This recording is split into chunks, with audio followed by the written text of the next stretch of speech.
Tiago 2,19 diz: Tu crês que há um só Deus? Fazes bem. Também os demônios o creem e estremecem. Como você sabe se pertence a Deus? Nós vemos nessas palavras no que algumas pessoas confiam como sendo uma evidência de sua aceitação diante de Deus. Algumas pessoas pensam que elas estarão certas diante de Deus se não forem tão mais como algumas pessoas ímpias. Há um sistema evangelístico em uso comum que pergunta às pessoas certas questões. Uma das questões é: suponha que tu morras hoje, por que Deus deveria deixar-te entrar no céu? Uma resposta muito comum é: eu creio em Deus. Aparentemente, o apóstolo Tiago conhecia pessoas que diziam a mesma coisa. Eu sei que estou no favor de Deus porque eu conheço essas doutrinas do Evangelho. Certamente, Tiago admite que este conhecimento é bom. Não somente é bom, mas é também necessário. Ninguém que não acredite em Deus pode ser um cristão. E mais do que isso, no único e verdadeiro Deus. Isso é particularmente verdadeiro para aqueles que tiveram a grande vantagem de realmente conhecer o apóstolo, alguém que poderia lhes dizer em primeira mão de sua experiência com Jesus, o Filho de Deus. Imagine o grande pecado de uma pessoa que conheceu Tiago e depois recusou crer em Deus. Certamente isto faria sua condenação maior. Certamente todos os cristãos sabem que esta crença no único Deus é somente uma parte das boas coisas, porque é necessário que aquele que se aproxima de Deus creia que Ele existe e que é galardoador dos que o buscam, diz Hebreus 11:6. Todavia, Tiago é claro que, embora esta crença seja uma boa coisa, definitivamente ela não é prova de que uma pessoa é salva. O que ele pretende dizer é isto: você diz que é um cristão e que está no favor de Deus. Você pensa que Deus permitirá que você entre no céu. E a prova disso é: você crê em Deus. Mas isso não é uma evidência de maneira nenhuma, porque os demônios também creem, e eles estão certos de que serão punidos no inferno. Os demônios creem em Deus, podem estar certos disto. Eles não somente creem que Ele existe, mas eles creem que Deus é um santo Deus, um Deus que odeia o pecado, um Deus de verdade, que prometeu o julgamento e que cumprirá sua vingança sobre eles. Esta é a razão dos demônios estremecerem ou tremerem. Eles conhecem Deus mais claramente que a maioria dos seres humanos, e eles estão amedrontados. Todavia, nada na mente do homem que os demônios possam experimentar também é sinal de que a graça de Deus esteja em nossos corações. Este raciocínio pode facilmente ser girado ao redor. Supor que os demônios tenham ou encontrem dentro de si mesmo algo da graça salvadora de Deus não prova que eles irão para o céu. Isto provaria um erro de Tiago. Mas quão absurdo é pensar isso. A Bíblia deixa claro que os demônios não têm esperança de salvação e que sua crença em Deus não tira sua futura punição. Portanto, crer em Deus não é prova de salvação para os demônios, e pode-se dizer com segurança que tampouco é prova de salvação para os seres humanos. Os demônios têm um conhecimento de Deus. Isto é visto mais claramente quando pensamos sobre o que os demônios são de fato. Eles não são santos. Qualquer coisa que eles experimentem não pode ser uma santa experiência. O diabo é perfeitamente mau. Vós tendes por pai ao diabo, e quereis satisfazer os desejos do vosso pai. Ele foi homicida desde o princípio e não se firmou na verdade, porque não há verdade nele. Quando ele profere mentira, fala do que lhe é próprio, porque é mentiroso e pai da mentira. João 8:44. Quem comete o pecado é do diabo, porque o diabo peca desde o princípio. Para isso o Filho de Deus se manifestou, para desfazer as obras do diabo. 1 João 3:8. Portanto, os demônios são chamados espíritos maus, espíritos impuros, poderes das trevas e assim por diante. Porque não temos que lutar contra a carne e o sangue, mas sim contra os principados, contra as potestades, contra os príncipes das trevas deste século, contra as hostes espirituais da maldade nos lugares celestiais. Efésios 6:12. Assim é óbvio que qualquer coisa na mente dos demônios não podem ser santas, ou conduzir à verdadeira santidade por si mesma. Os demônios claramente sabem muitas coisas sobre Deus e o Evangelho, mas eles não possuem um santo conhecimento. As coisas que eles conhecem em suas mentes podem fazer impressões em seus corações. Realmente veremos que os demônios possuem sentimentos muito fortes sobre Deus, tão forte na realidade que eles estremecem. Mas eles não possuem sentimentos santos, porque eles não têm nada a ver com a obra do Espírito Santo. Se esta é a verdade sobre a experiência dos demônios, isso é também verdadeiro sobre a experiência dos homens. Note isso, que não importa quão genuínos, sinceros e poderosos esses pensamentos e sentimentos são. Os demônios, sendo criaturas espirituais, conhecem Deus em um caminho que os homens na terra não podem. O conhecimento deles sobre a existência de Deus é mais concreto do que o conhecimento de qualquer homem possa ser, porque eles estão presos na batalha com as forças do bem. Eles possuem uma sinceridade de conhecimento também. Em uma ocasião, Jesus expulsou alguns demônios. Que temos nós contigo, Jesus, Filho de Deus? Eles clamaram. Vieste aqui atormentar-nos antes do tempo? Mateus 8, 29. Que experiência pode ser mais nítida do que essa? Todavia, apesar dos pensamentos e sentimentos deles serem genuínos e poderosos, eles não eram santos. Também podemos ver que os santos objetos dos seus pensamentos não fazem seus pensamentos e sentimentos serem santos. Os demônios sabem que Deus existe. Mateus 8, 29 mostra que eles sabem mais sobre Jesus do que muitas pessoas. Eles sabem perfeitamente que Jesus o julgará algum dia, porque ele é santo. Mas é claro que pensamentos e sentimentos genuínos, sinceros e poderosos sobre coisas santas e espirituais não são prova da graça de Deus no coração. Os demônios têm estas coisas e enxergam adiante a punição eterna no inferno. Se os homens não têm mais do que os demônios têm, eles sofrerão do mesmo modo. Então, só o conhecimento de Deus não é prova de salvação. Nós podemos fazer diversas conclusões baseadas nessas verdades. Primeiramente que, não importa quantas pessoas possam saber sobre Deus e a Bíblia, isso não é um sinal certo de salvação.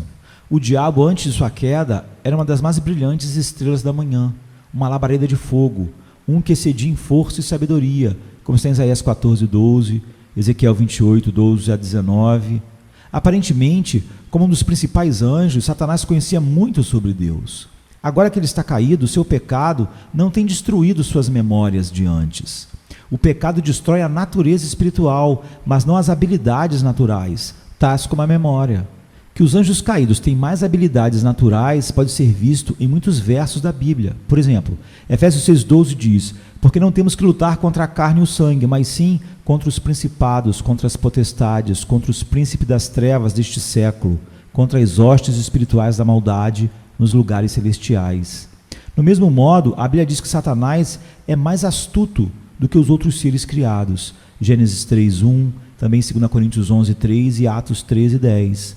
Portanto, podemos ver que o diabo sempre teve grandes habilidades mentais e que é capaz de conhecer muito sobre Deus, sobre o mundo visível e invisível e sobre muitas outras coisas.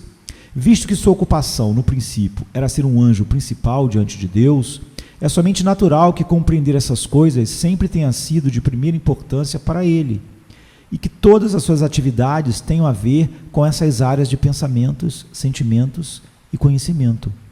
Porque era a sua ocupação original, ser um dos anjos diante da própria face de Deus, e porque o pecado não destrói a memória, é claro que Satanás conhece muito mais sobre Deus do que qualquer outro ser criado. Depois da queda, podemos ver de suas atividades, como a tentação, em Mateus 4:3, que ele tem gastado seu tempo para aumentar seu conhecimento e suas aplicações práticas.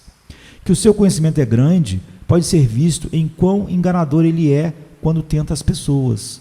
A astúcia de suas mentiras mostra quão sagaz ele é. Certamente, não poderia manejar tão bem suas ludibriações sem um conhecimento real e verdadeiro dos fatos. Este conhecimento de Deus e de suas obras é desde o princípio. Satanás existia desde a criação, como Jó 38, 4 a 7 mostra. Onde estavas tu quando eu fundava a terra? Faze-me saber, se tens inteligência. Quando as estrelas da alva juntas alegremente cantavam, e todos os filhos de Deus jubilavam. Assim, ele deve conhecer muito sobre a maneira como Deus criou o mundo e como ele governa todos os eventos do universo. Além do mais, Satanás viu como Deus desenvolveu seu plano de redenção no mundo, e não como um inocente espectador, mas como um inimigo ativo da graça de Deus. Ele viu Deus trabalhar nas vidas de Adão e Eva, em Noé, Abraão e Davi. Ele deve ter tomado um especial interesse na vida de Jesus Cristo, o Salvador dos homens, a palavra de Deus encarnada. Quão próximo prestou atenção a Cristo? Quão cuidadosamente ele observou seus milagres e ouviu suas palavras. Isso é porque Satanás se pôs contra a obra de Cristo, e foi para o seu tormento e angústia que Satanás assistiu à obra de Cristo desvelada com sucesso. Satanás então conhece muito sobre Deus e sobre a sua obra na terra. Ele conhece o céu em primeira mão, ele conhece o inferno também, com o conhecimento pessoal como sua principal residência, e tem experimentado seus tormentos por todos esses milhares de anos. Ele deve ter um grande conhecimento da Bíblia. Pelo menos podemos ver que ele conhecia o suficiente para ver se conseguia tentar nosso Salvador. Além do mais, ele tem tido anos de estudo dos corações dos homens, seus campos de batalha onde ele luta contra o nosso Redentor. Quantos labores, esforços e cuidados o diabo usou através dos séculos à medida que ludibriava os homens. Somente um ser com seu conhecimento e experiência sobre a obra de Deus e sobre o coração do homem, portanto, poderia imitar o verdadeiro evangelho e transformar-se em anjo de luz, como está em 2 Coríntios 11:14. Portanto, podemos ver que não há nenhuma quantidade de conhecimento sobre Deus e o evangelho que poderia provar que uma pessoa tem sido salva do seu pecado. Um homem pode falar sobre a Bíblia, Deus e a Trindade. Ele pode ser capaz de pregar um sermão sobre Jesus Cristo e tudo o que ele fez. Imaginem, alguns podem ser capazes de falar sobre o caminho da salvação e a obra do Espírito Santo no coração dos pecadores, talvez até mesmo mostrar a outros como se tornarem cristãos. Todas essas coisas podem edificar a igreja e iluminar o mundo. Todavia, não é uma prova certa da graça de Deus no coração de uma pessoa. Pode também ser visto que as pessoas meramente concordarem com a Bíblia não é sinal certo de salvação. Tiago 2,19 mostra que os demônios realmente, verdadeiramente creem na verdade. Da mesma forma que eles creem que há um só Deus, eles concordam com toda a verdade da Bíblia. O diabo não é um herético. Todos os artigos da sua fé estão firmemente estabelecidos na verdade. Deve ser entendido que, quando a Bíblia fala sobre crer que Jesus é o Filho de Deus como uma prova da graça no coração, a Bíblia tenciona dizer não um mero concordar com a verdade, mas outro tipo de crença. Todo aquele que crê que Jesus é o Cristo é nascido de Deus, e todo aquele que ama ao que o gerou também ama ao que dele é nascido. 1 João 5,1.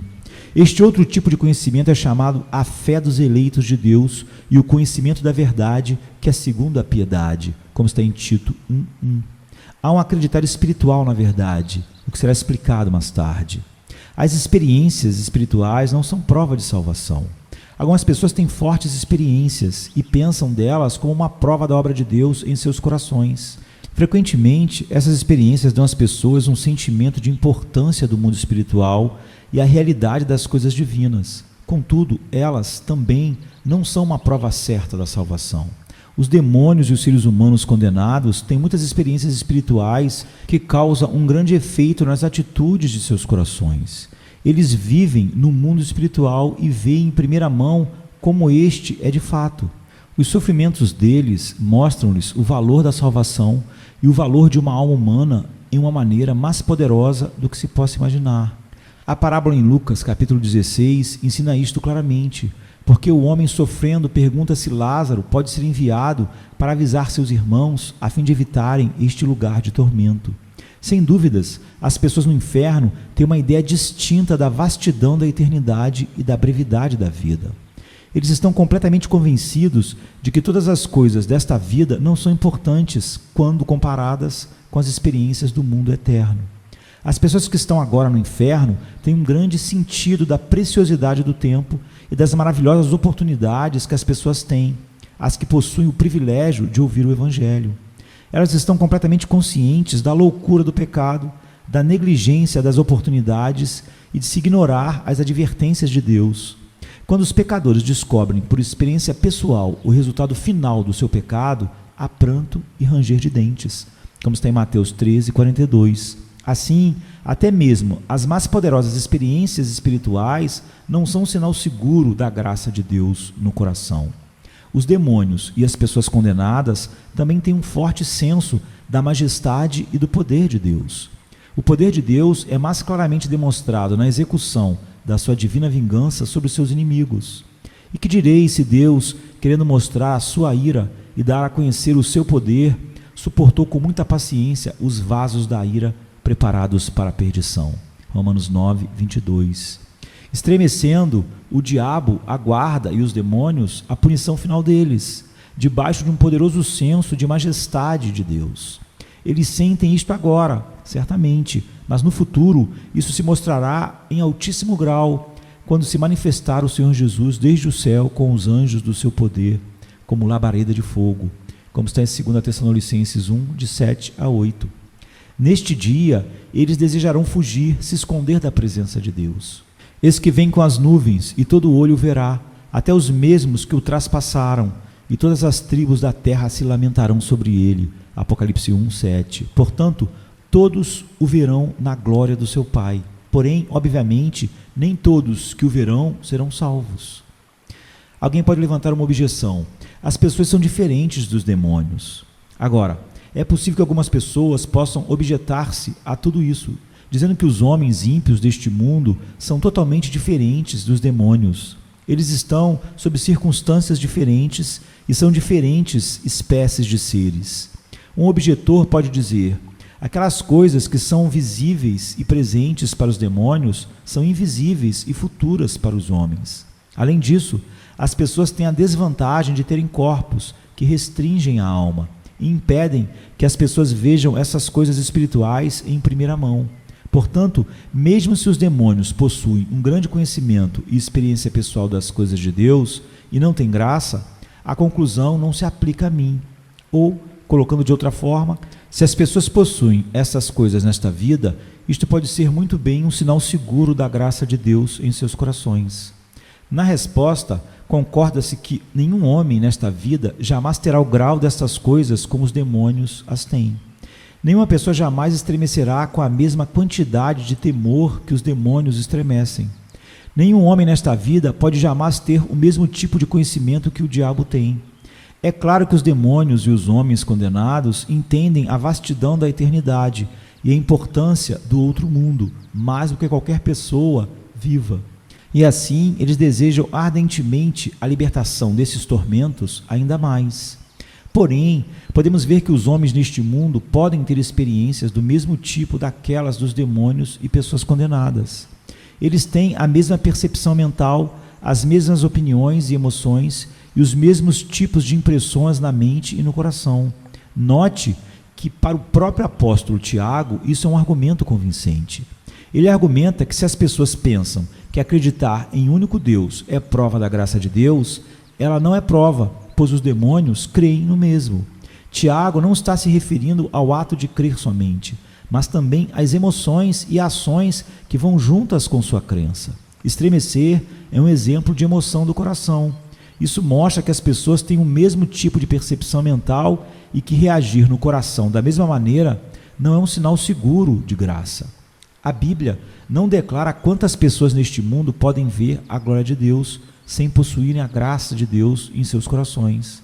Não nos é informado exatamente em que grau Deus se revela a certas pessoas e quantas deles responderam em seus corações. É muito tentador dizer que se uma pessoa tem uma certa quantidade de experiência ou uma certa quantidade de verdade, ela deve ser salva. Mas isso é um engano. É exatamente isso que Tiago está ensinando aqui. Assim, é errado olhar para a experiência ou conhecimento em termos de quantidade. Os homens que possuem uma genuína obra do Espírito Santo em seus corações têm experiências e conhecimento de um diferente tipo. Outra objeção pode ser levantada. As pessoas podem ter sentimentos que os demônios não podem. Nesse ponto, alguém pode replicar estes pensamentos dizendo: eu concordo com você, eu vejo que crer em Deus, entendendo sua majestade e santidade e conhecendo que Jesus morreu por pecadores, não é a prova em meu coração. Eu creio que os demônios podem saber essas coisas também, porém, eu tenho algumas coisas que eles não. Eu tenho alegria, amor, os demônios não podem tê-los, de forma que isso deve mostrar que sou salvo. Sim, é verdade que você tem algo a mais do que os demônios possam ter, mas isso não é nada melhor do que os demônios possam ter. Uma experiência pessoal de amor, alegria, etc., não pode ser porque eles tenham qualquer causa neles diferentes de um demônio, mas somente diferentes circunstâncias. As causas ou origens dos seus sentimentos não são as mesmas. Esta é a razão porque essas experiências não são melhores do que aquelas dos demônios. Para explicar melhor, todas as coisas que foram discutidas antes sobre os demônios e pessoas condenadas surgiram de duas principais causas: entendimento natural e amor próprio. Quando eles pensam sobre eles próprios, essas suas coisas são os que determinam seus sentimentos e reações. O entendimento natural mostra-lhes que Deus é santo, enquanto que eles são ímpios. Deus é infinito, mas eles são limitados. Deus é poderoso e eles são fracos. O amor próprio dá-lhes um senso de importância da verdade e da espiritualidade, do mundo eterno, e um desejo de serem livres do tormento. Quando essas duas causas trabalham juntas, os demônios e os homens condenados conscientizam-se da terrível majestade de Deus, quem eles sabem que será o seu juiz. Eles sabem que o julgamento de Deus será perfeito e sua punição será para sempre. Portanto, essas duas causas juntas com seus sentimentos causarão sua angústia no dia do julgamento, quando eles verão a glória visível de Cristo e seus santos.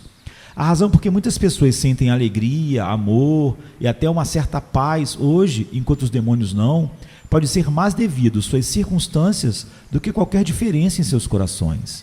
As causas em seus corações são as mesmas. Por exemplo, o Espírito Santo está agora atuando no mundo, impedindo que todos da humanidade sejam tão maus como poderiam ser, como está em 2 Tessalonicenses 2,7. Isto está em contraste aos demônios, que são tão maus como eles poderiam ser o tempo todo, porque não estão sendo restringidos. Além do mais, Deus, em sua misericórdia, dá dons a todas as pessoas, tal como chuva, sol, colheita, família, como está em Mateus 5:45, por exemplo. Ele dá o calor do sol. Não somente isso, mas frequentemente as pessoas recebem muitas coisas na vida que lhes trazem uma aparente felicidade, tais como relacionamentos pessoais, prazeres, música, boa saúde e assim por diante. Mais importante de tudo, muitas pessoas ouvem as novas de esperança. Deus enviou um Salvador, Jesus Cristo, que morreu para salvar pecadores. Nestas circunstâncias, o entendimento natural das pessoas pode fazer com que sintam coisas que os demônios não podem sentir. O amor próprio é uma força poderosa nos corações dos homens, forte o bastante para fazer com que as pessoas, mesmo sem a graça, amem aos que as amam. E se amardes o que vos amam, que recompensa tereis? Também os pecadores amam os que os amam. Lucas 6:32. É uma coisa natural para uma pessoa que vê Deus ser misericordioso e que sabe que eles não são tão maus como poderiam ser, serem consequentemente seguros do amor de Deus por eles. Se seu amor por Deus vem somente de seus sentimentos de que Deus te ama, ou porque você tem ouvido que Cristo morreu por você, ou algo similar, então a origem do seu amor por Deus é somente o teu amor próprio. Isso reina nos corações dos demônios também. Imagine a situação dos demônios. Eles sabem que eles são irrefreáveis em sua maldade. Eles sabem que Deus é o seu maior inimigo e sempre será. Embora eles estejam sem qualquer esperança, ainda estão ativos e lutando. Pense apenas o que aconteceria se eles tivessem algo da esperança que as pessoas têm. O que aconteceria se os demônios, com seu conhecimento de Deus, tivessem suas maldades refreadas pelo Espírito? Imagine se um demônio, depois de todos os seus temores sobre o julgamento de Deus, fosse repentinamente levado a imaginar que Deus pudesse ser seu amigo, que Deus poderia perdoá-lo e permiti-lo com pecado e sendo que é o céu. Oh, a alegria, a maravilha, a gratidão que nós veríamos. Não seria esse demônio um grande amante de Deus, visto que, apesar de tudo, todo mundo ama as pessoas que lhes ajudam? O que mais poderia causar sentimentos tão poderosos e sinceros? É alguma maravilha que muitas pessoas são enganadas dessa maneira, especialmente visto que as pessoas têm os demônios para promover esta ilusão. Eles têm promovido isto agora e por muitos séculos, e eles são muito bons nisso. O que você precisa entender é que as verdadeiras experiências espirituais têm uma origem totalmente diferente. Agora nós chegamos à pergunta: se todas essas várias experiências e sentimentos vêm de nada mais do que os demônios são capazes de possuir, quais são os tipos de experiências que são verdadeiramente espirituais e santas? O que tem que encontrar em meu coração como sinal seguro da graça de Deus ali? Quais são as diferenças que mostram-nas serem do Espírito Santo? Esta é a resposta. Aqueles sentimentos e experiências que são bons sinais da graça de Deus no coração diferem das experiências dos demônios em sua origem e em seus resultados. Sua origem é a percepção da devastadoramente santa beleza e amabilidade das coisas de Deus, a beleza infinita do próprio Deus. Quando uma pessoa entende em sua mente, ou melhor ainda, quando ela sente seu próprio coração cativado pela atratividade do divino, da beleza, da glória de Deus, isso é um sinal inequívoco da obra de Deus. Os demônios e condenados no inferno não experimentam agora e nunca experimentarão nem um pouco disso. Da queda deles, os demônios tinham essa percepção de Deus, mas em sua queda eles a perderam. É a única coisa que eles poderiam perder do seu conhecimento de Deus. Temos visto como os demônios possuem claras ideias sobre como Deus é poderoso, sobre sua justiça, santidade e assim por diante. Eles conhecem muitos dos fatos sobre Deus, mas agora eles não têm um indício sobre como Deus é. Eles não podem saber o que Deus é mais do que um cego pode saber sobre cores. Os demônios têm uma forte percepção da terrível majestade de Deus, mas eles não veem sua amabilidade. Eles têm observado sua obra entre a raça humana por esses milhares de anos, deveras com toda atenção, mas eles não podem ver um vislumbre da sua beleza. Não importa quanto eles saibam sobre Deus, e temos visto que eles sabem realmente muito. O conhecimento que eles possuem nunca lhes trará a este alto e espiritual conhecimento de como Deus é. Pelo contrário, quanto mais eles sabem sobre Deus, mais eles o odeiam. A beleza de Deus consiste primariamente nesta santidade ou excelência moral, e isto é o que eles mais odeiam. É porque Deus é santo que os demônios lhe odeiam, e é porque Deus é santo que os homens também não amam a Deus, porque amam os pecados. Alguém pode supor que se Deus fosse menos santo, os demônios lhe odiariam menos. Sem dúvidas, os demônios devem odiar qualquer ser santo, não importa quem ele seja. Mas certamente eles odeiam este ser ainda mais, por ser infinitamente santo, infinitamente sábio e infinitamente poderoso. Pessoas ímpias, incluindo aquelas ainda vivas, verão no dia do julgamento tudo o que há para ver de Jesus Cristo, exceto sua beleza e amabilidade. Não há nenhuma coisa sobre Cristo que pudermos pensar que não será posta diante deles em poderosa luz naquele brilhante dia. Os ímpios verão Jesus vindo nas nuvens com grande poder e glória, como está em Mateus 13, 26. Eles verão sua glória visível, que é muito, muito maior do que podemos imaginar agora. Os ímpios serão totalmente convencidos de tudo o que Cristo é. Eles serão convencidos sobre sua onisciência à medida que eles virem seus pecados repassados e julgados. Eles verão em primeira mão a justiça de Cristo à medida que suas sentenças forem anunciadas. Sua autoridade será feita absolutamente convincente quando cada joelho se dobrar e cada língua confessar que Jesus é o Senhor, como está em Filipenses 2, 10 e 11. A divina majestade será impressa sobre eles em um modo totalmente efetivo, à medida que os ímpios forem lançados no inferno e entrarem no seu estado final de sofrimento e morte, como está em Apocalipse 20, 14 e 15. Quando isso acontecer, todo o seu conhecimento de Deus, tão verdadeiro e poderoso como possa ser, não valerá nada, e menos do que nada, porque eles não verão a beleza de Cristo. Eles não vão poder se alegrar nessa beleza, porque eles não podem vê-la. Portanto, é esta visão da amabilidade de Cristo que faz a diferença entre a graça salvadora do Espírito Santo e as experiências dos demônios. Quem realmente tem os olhos abertos para ver Cristo agora, vai ter uma alegria indizível e cheia de gozo na pessoa de Cristo, porque Ele é totalmente amável. Esta visão ou percepção é que faz a verdadeira experiência cristã diferente de qualquer outra. A fé do povo eleito de Deus é baseada nisto. Quando uma pessoa vê a excelência do Evangelho, percebe a beleza e a amabilidade do plano divino da salvação. Sua mente é convencida de que isso é de Deus e crê nisto com todo o seu coração, como o apóstolo Paulo diz em 2 Coríntios 4, 13 e 4. Mas se ainda o nosso Evangelho está encoberto, para os que se perdem está encoberto, nos quais o Deus deste século cegou os entendimentos dos incrédulos, para que não lhes resplandeça a luz do Evangelho da glória de Cristo, que é a imagem de Deus. Isto é dizer, como foi explicado antes, que os incrédulos podem ver que há um Evangelho e entender os fatos sobre ele, mas eles não veem sua luz. A luz do Evangelho é a glória de Cristo, sua santidade e beleza. Justamente após isso, nós lemos em 2 Coríntios 4, 6, porque Deus, que disse que das trevas resplandecesse a luz, é quem resplandeceu em nossos corações para a iluminação do conhecimento da glória de Deus na face de Jesus Cristo. Claramente, é esta divina luz brilhando em nossos corações que nos capacita a ver a beleza do Evangelho e a ter uma fé salvadora em Cristo e uma alegria indizível e cheia de glória em tudo que Ele é. Esta luz sobrenatural nos mostra a superlativa beleza e amabilidade de Jesus e nos convence da sua suficiência como nosso Salvador totalmente satisfatório. Somente um Salvador glorioso e majestoso pode ser nosso mediador, permanecendo entre o culpado, pecadores merecedores do inferno como nós, e Deus, infinitamente santo. Esta luz sobrenatural nos dá uma percepção de Cristo que nos convence de uma maneira que nada mais poderia fazer. E nossos corações, então, explodem em afeições santas pelo valor, beleza infindável de Cristo.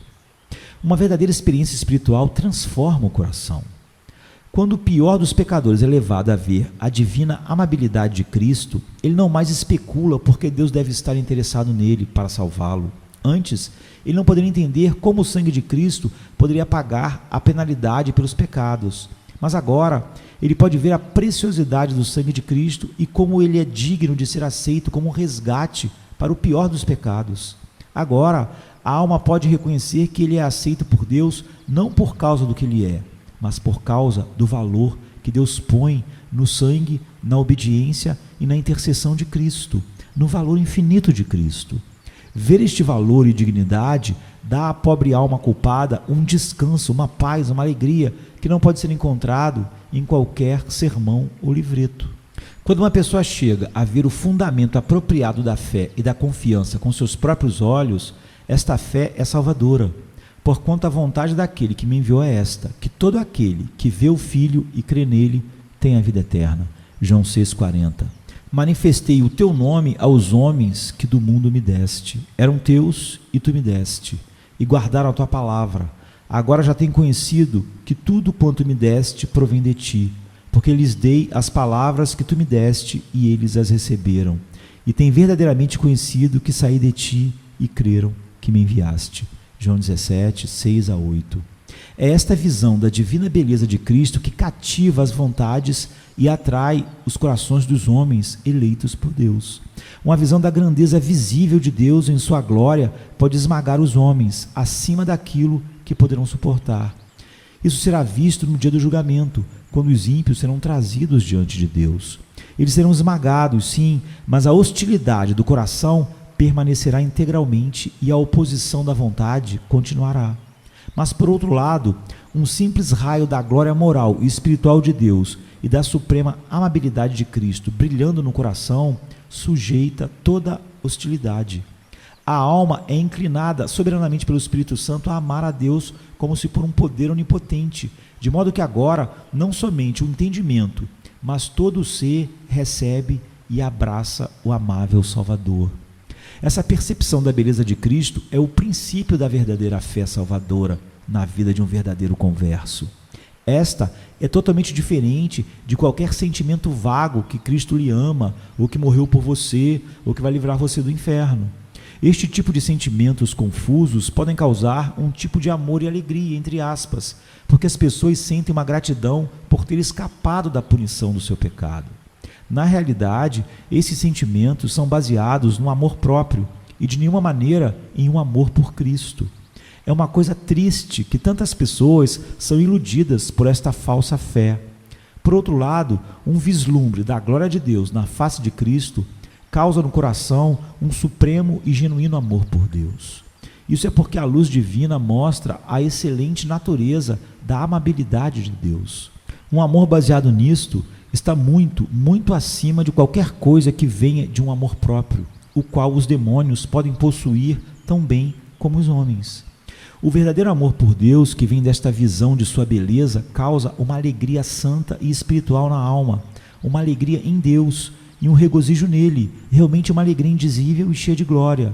Não há regozijo em nós mesmos, pelo contrário, há regozijo somente em Deus, não baseado em nós ou no amor próprio, mas um regozijo na glória, beleza infinita de Deus. As experiências genuínas espirituais têm resultados por causa disso diferentes. A visão da beleza das coisas divinas causará verdadeiros desejos pelas coisas de Deus. Esses desejos são diferentes das aspirações dos demônios, as quais acontecem porque os demônios sabem da maldição que lhes esperam e desejam que isso possa ser de alguma forma diferente. Os desejos que vêm desta visão da beleza de Cristo são desejos naturais livres, como um bebê desejando leite. Porque esses desejos são tão diferentes das suas falsificações, eles ajudam a distinguir a genuína experiência da graça de Deus da falsa. As falsas experiências espirituais têm a tendência de causar orgulho, que é um pecado especial do diabo. Não neófito, para que não se torne orgulhoso e não caia na condenação do diabo. 1 Timóteo 3,6. O orgulho é um resultado inevitável das experiências espirituais falsas, embora elas sejam frequentemente cobertas com um disfarce de grande humildade. A experiência falsa é enamorada com si própria e cresce assim. Ela vive da própria exibição de um jeito ou de outro. Uma pessoa pode ter um grande amor por Deus e ser orgulhosa da grandeza do seu amor. Ela pode ser muito humilde e deveras orgulhosa da sua humildade. Mas as emoções e experiências que vêm da graça de Deus são exatamente opostas. A verdadeira obra de Deus no coração causa humildade.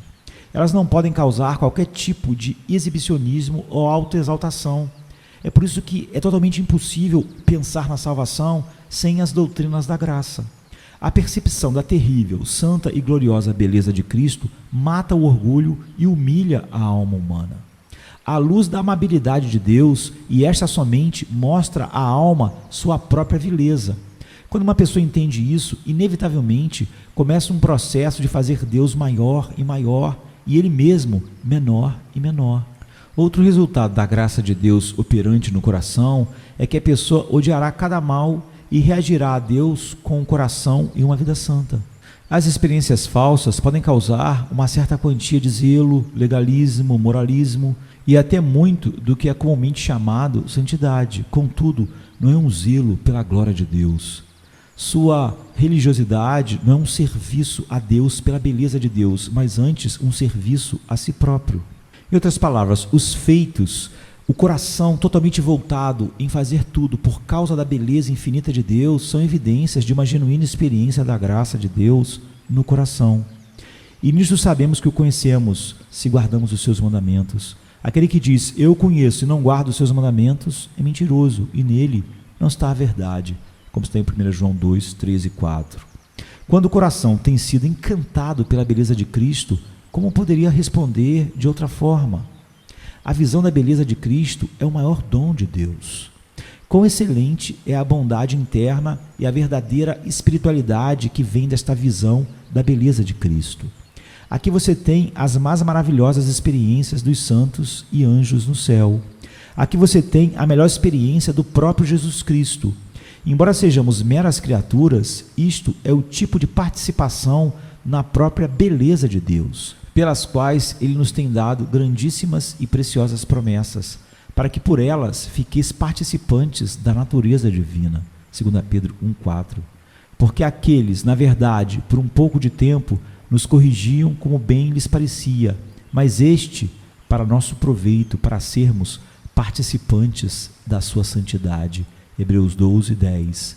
Por causa do poder desta obra divina, há uma habitação mútua de Deus em seu povo. Deus é amor, e quem está em amor está em Deus e Deus nele. Este relacionamento especial faz com que a pessoa envolta seja tanto feliz como abençoada. Há realmente uma alegria indizível e cheia de glória que permeia a vida. Como eu disse, esse relacionamento especial faz com que a pessoa envolta seja tanto feliz como abençoada como nenhuma criatura existente. Este é um dom especial de Deus que Ele dá somente para seus eleitos. Ouro, prata, diamantes e reinos terrestres são dados por Deus para pessoas que a Bíblia chama de cães e porcos. Mas o grande dom de contemplar a beleza de Cristo é uma bênção especial de Deus para seus queridos filhos. Carne e sangue não podem dar este dom. Somente Deus pode concedê-lo. Este foi o dom especial pelo qual Cristo morreu para obter para seus eleitos. Este é o sinal mais alto do seu eterno amor, o melhor fruto dos seus labores e a mais preciosa aquisição de seu sangue. Por este dom, mais do que qualquer outro, os santos brilham como luzes no mundo. Este dom, mais do que qualquer outro, é seu conforto. É impossível que a alma que possua este dom possa perecer. Este é o dom da vida eterna. Este é o início da vida eterna. Aquele que o tem não pode jamais morrer. Este é o amanhecer da luz da glória. Ele vem do céu, tem uma qualidade celestial e guiará seu portador ao céu. Aqueles que possuem este dom podem vagar no deserto ou ser lançados pelas ondas do mar, mas finalmente chegarão ao céu. Lá, a faísca celestial se tornará perfeita e elevada. No céu, as almas dos santos serão transformadas em uma brilhante e pura labareda de fogo, e eles brilharão eternamente como o sol no reino do seu Pai.